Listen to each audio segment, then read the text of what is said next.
எல்லாம் வல்ல ஸ்ரீ காஞ்சிமகா பெரியவா பொற்பாதம் பணிந்து கொண்டு அன்பு எம்டிவி நேயர்களுக்காக புரட்டாசி மாத ராசி பலன்களை பற்றி பார்க்க இருக்கின்றோம். அன்பு மேஷராசி நேயர்களே, இந்த மேஷராசி என்பவர்களுக்கு இந்த புரட்டாசி மாதம் யோகமும் பாக்கியம் வளமும் தருமா அப்படின்னா, இந்த மேஷராசி என்பவர்கள் இந்த மாதத்தில் நம்ம சற்று கவனத்தோடு இருக்கணும். ஏன் அப்படின்னா, தேவையில்லாத மனக்குழப்பங்கள் சஞ்சலங்கள் நோக்கி நம்மளுடைய அமைப்பு இருக்கும். லக்னாதிபதியாக வரக்கூடிய செவ்வாய் எங்கே இருக்கிறார்னா, லக்னத்திற்கு 3ஆம் இடத்துல புதனுடைய வீட்டில் இருக்கிறார்.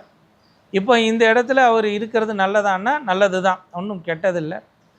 இந்த இடத்துல இருந்தாலும் நமக்கு லக்னாதிபதி 3இல் மறைவார். லக்னத்திற்கு 5ஆம் அதிபதியாக வரக்கூடியார், அதாவது ராசி லக்னம் நட்சத்திர லக்னம் என்று சொல்லக்கூடிய மேஷராசி என்பவர்களுக்கு லக்னத்திற்கு 5ஆம் அதிபதியாக வரக்கூடியவர் யார்? சூரியன். சூரியன் எங்கே இருக்கிறார்? 6இல் போய் மறைவார். அப்போ இந்த சூரிய கேது தொடர்பு நடக்கும். லக்னத்திற்கு 9ஆம் அதிபதியாக வரக்கூடியவர் யார்? குரு பகவான். குரு பகவான் எங்கே இருக்கிறார்? லக்னத்துக்கு 2இல் இருப்பார். இங்கே குரு கேது தொடர்பு இருக்கும். அப்போ இந்த சூரிய கேது தொடர்பு, குரு கேது தொடர்பு, இங்கே செவ்வாய் 3இல் மறைகிறது. இவருக்கு பலமா அப்படின்னா, இந்த மாதம் நமக்கு ஒரு தேவையில்லாத மனக்குழப்பத்தையும் சஞ்சலத்தையும் கொடுக்கக்கூடிய மாதமாக இருக்கும். அப்போ இதிலிருந்து நான் வெளியே வரணும். ஜோதிடம் என்பது என்ன அப்படின்னா, நாம் என்ன செய்தால் நமக்கு இந்த மனக்குழப்பம் சஞ்சலம் இல்லை, நாம் எப்படி இருக்கணும். அப்போ கிரகாச்சாரம் நம்மளை ஆளும் தன்மை கொண்டது. ஒவ்வொரு கிரகமும் நம்மளை ஆளும் தன்மை கொண்டது. அவர்களுடைய வழியில் தான் நம்ம நடந்து நிற்கிறோம். இப்போ என்னுடைய விஷயம் நான் இப்போ பேசுகிறேன் அப்படின்னா கூட அவர்களுடைய ஆற்றல் இல்லாமல் என்னுடன் பேசவோ என்னுடைய கருத்துக்களை பகிரவோ முடியாது. அப்போது ஒவ்வொருவருடைய குணாதிசயமும் ஒரு நிமிஷத்துக்கு நிமிஷம் மாறக்கூடிய ஒரு தன்மையை உருவாக்குவது யார்? கிரகாச்சாரம். அப்போ இந்த நவகிரக நாயகர்கள் தான் நம்மளை வடிவமைத்து கொண்டிருக்கிறார்கள். இப்போ இந்த நேரத்தில் நாம் கஷ்டப்படக்கூடிய காலகட்டத்தில் நாம் என்ன செய்ய வேண்டும்? இன்பமாக இருக்க வேண்டிய காலகட்டத்தில் நாம் என்ன செய்ய வேண்டும்? அப்போ இந்த இடத்துல மன கஷ்டமாக இருக்குது, சஞ்சலமாக இருக்குது, ஒரு மாதிரி போராட்டம், ஸ்ட்ரெஸ் வர மாதிரி இருக்குது, அந்த மாதிரி இருக்குது. நம்ம எண்ணங்கள் இந்த மாதத்தில் நடக்கலை, ஒரு மாதிரி செயல்கள் தடுக்கப்படுகிறது அப்படின்ற மாதிரி ஒரு பட்சத்தில் நம்ம என்ன பண்ணணும் அப்படின்னா, இந்த காலகட்டத்தில் நமக்கு உகந்த கோவில்கள் வழிபாட்டு முறையை நாம் மேற்கொள்ள வேண்டும். இப்போ செவ்வாய்க்கு 2ஆம் இடத்தில் இருக்கக்கூடிய குரு பகவான் வருமானஸ்தானம், பாக்கியஸ்தானம், பாக்கியத்தில் இருக்கக்கூடிய குரு பகவான், 12ஆம் அதிபதியாக இருக்கக்கூடிய குரு பகவான் 2ஆம் இடத்தில் இருக்கிறார். அப்போ இந்த இடத்துல வருமானம் இந்த இடத்துல நமக்கு மிதமாகவும் விரயங்கள் கொஞ்சம் கூடுதலாகவும் இருக்கும். அப்போ வருமானம் வரும், செலவும் சேரும். அப்போ 6ஆம் இடத்துல சூரிய பகவான், 3ஆம் இடத்துல செவ்வாய். இப்போ இந்த இடத்துல வருமானம் ஒரு சிலது கொஞ்சம், அதாவது செலவுகள் கூடக்கூடிய ஒரு தன்மையும் இருக்கும். பொதுவாகவே இந்த நேரத்தில் நிறைய செலவுகளும் நிறைய புது பொருட்கள் வாங்கக்கூடிய ஒரு தன்மையும் இந்த மேஷராசி என்பவர்களுக்கு பொதுவாகவே இந்த வருஷம் இருக்கும்.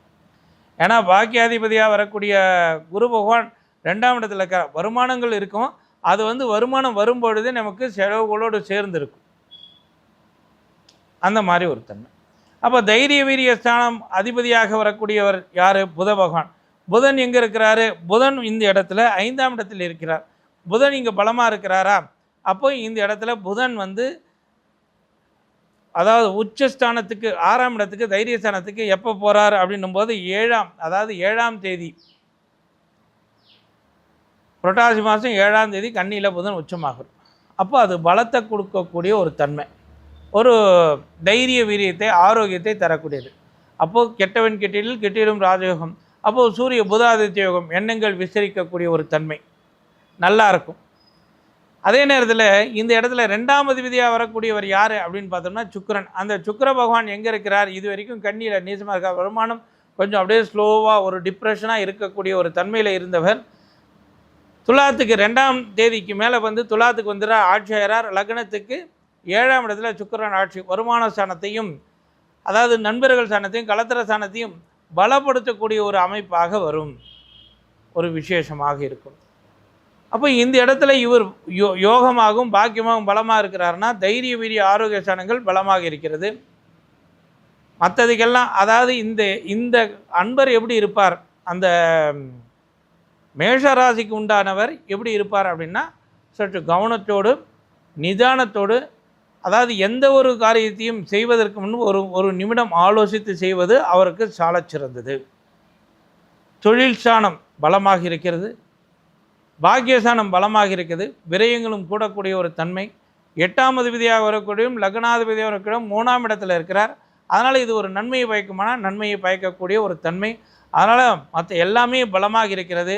லக்னாதிபதி 3இல் மறைவது சிறப்பாகலே. அதனால் எது செய்தாலும் இவர் முருகருடைய வழிபாட்டை மேற்கொண்டு செய்வது மிக மிக அற்புதத்தையும் யோகத்தையும் பாக்கியத்தையும் வளர்த்துறக்கூடிய ஒரு அற்புதமான காலகட்டமாக இந்த காலகட்டம் ஆகும்.